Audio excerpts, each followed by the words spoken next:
práticas da aba para promover autonomia em alunos com TEA. Para quem não sabe, ABA é uma sigla do inglês, né, que significa Applied Behavior Analysis, análise do comportamento aplicado. E ela é a ciência com maior evidência para trabalharmos, desenvolvermos repertórios e habilidades nas pessoas com TEA. Então, acredito que nós vamos aprender muito nessa aula de hoje, falando sobre autonomia. Então, vamos lá. O desenvolvimento e a estimulação de atitudes relacionadas à independência e autonomia são aspectos fundamentais para a qualidade de vida da criança.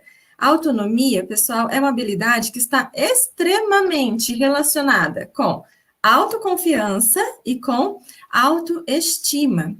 Os comportamentos de responsabilidade e independência são desenvolvidos na medida que a criança aprende a ter mais autonomia.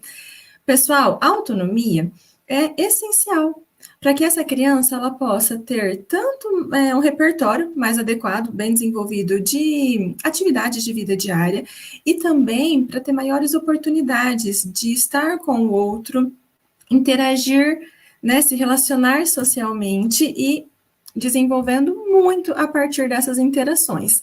Então, vamos falar sobre autonomia e TEA.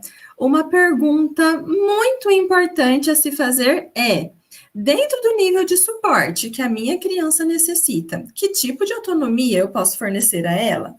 É importante, pessoal, a gente pensar que existem vários tipos de autonomia.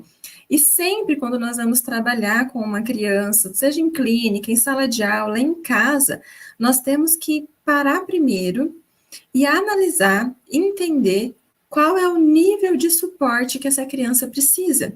Tem crianças que precisam de nível leve, nível moderado ou nível intenso de suporte. O que essa criança já sabe fazer? A gente faz essa análise inicial, né, para saber onde nós estamos e onde nós queremos chegar. Nós temos que ter clareza do nosso ponto de partida, né? Deixa eu tirar o óculos aqui que está refletindo a luz. Uma coisa muito importante é que a criança consiga ter esse repertório de comunicar as suas necessidades básicas. Então, vamos pensar. O seu aluno sabe fazer pedidos de necessidades básicas a outras pessoas? Esses pedidos, eles podem ser feitos utilizando gestos, palavras ou PECs.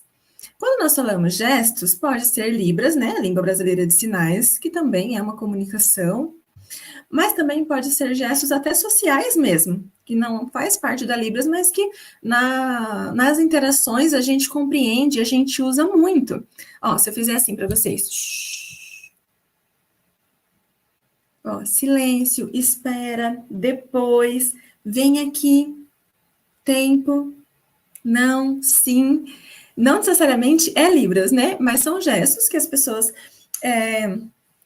compreende, né, socialmente, pode ajudar nessa comunicação das necessidades básicas. Então, essa criança, tem que conseguir pedir pelo menos para comer, para beber água, para usar o banheiro, demonstrar algum tipo de dor ou algum tipo de desconforto é extremamente importante também. E se ela ainda não souber realizar esses pedidos, o ideal é que o ensino das habilidades de autonomia comece por eles. Prof, mas por quê? Porque nós sempre começamos do mais simples para o mais complexo. Na aba, pessoal, nós vamos aumentando a complexidade aos poucos, certo? Então, nós pegamos uma habilidade que a criança precisa aprender, pode ser tanto uma habilidade acadêmica, uma habilidade de vida diária, uma habilidade social, independente da área que é essa questão, essa habilidade que nós estamos querendo ensinar. Nós colocamos ela fragmentada em pequenas partezinhas. E nós vamos ensinando parte por parte, dando o nível de suporte que essa criança precisa. E aos pouquinhos nós vamos aumentando a complexidade disso que estamos ensinando e retirando a nossa ajuda, retirando o nosso suporte, para que ela tenha autonomia. É muito isso que a aba faz, né? Os pedidos podem ser muito básicos e precisam ser facilmente compreensíveis por outra pessoa. A escolha pelo uso de gestos, palavras ou PECs vai depender das habilidades que a criança apresenta em seu repertório.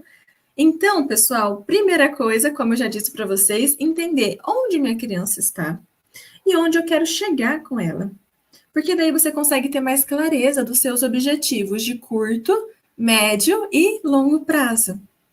Vamos olhar essa criança e tentar entender quais são as habilidades importantes, relevantes. Estou cortando aqui.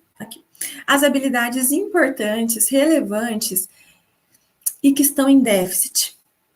Essas habilidades importantes que estão abaixo do esperado para a idade, para o desenvolvimento dela, a gente trabalha para estimular e subir.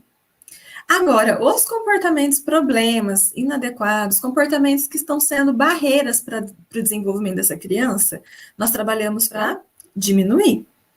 Então, a gente faz assim, ó, tudo que é bom, que é importante, que está pouco, que está em déficit, nós trabalhamos para aumentar. E tudo que é barreira, prejuízo, a gente trabalha para diminuir. Para que essa criança possa, o máximo possível, né, fica próximo dos pares da mesma idade, na questão de desenvolvimento esperado para a idade, né? Claro que sempre comparando ela com ela mesma, valorizando muito cada conquista dessa criança, né?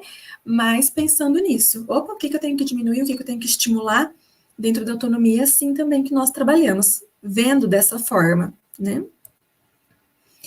Então, pessoal, para quem nunca teve contato com PECs, nunca ouviu falar, vamos conversar um pouquinho sobre isso. O PECs, ele é um sistema de comunicação por troca de figuras. Ele é um sistema que pode ser utilizado como um tipo de comunicação alternativa. Como assim? Para auxiliar pessoas que apresentam fala ou gestos pouco desenvolvidos ou incompreensíveis ou não apresentam. Então, é um suporte, sim, muito bom para ajudar nessa questão comunicativa, né?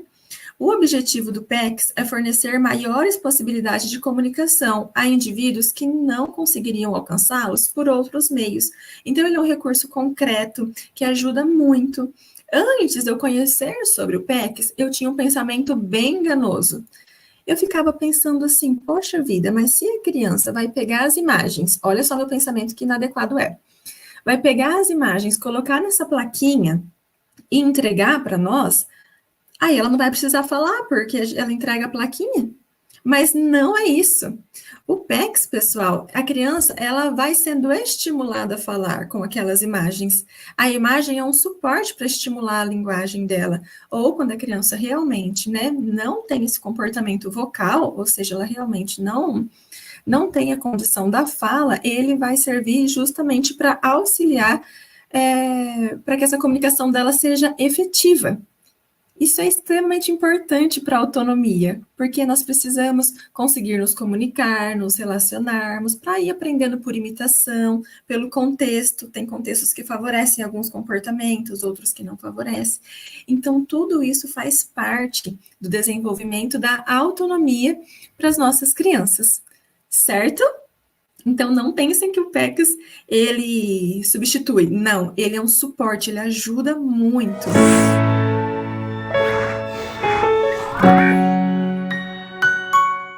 Obrigado por assistir até o final. E se você gostou desse vídeo, então não se esqueça de curtir e compartilhar com seus amigos. Isso ajuda muito a gente a disseminar o conhecimento para muito mais pessoas.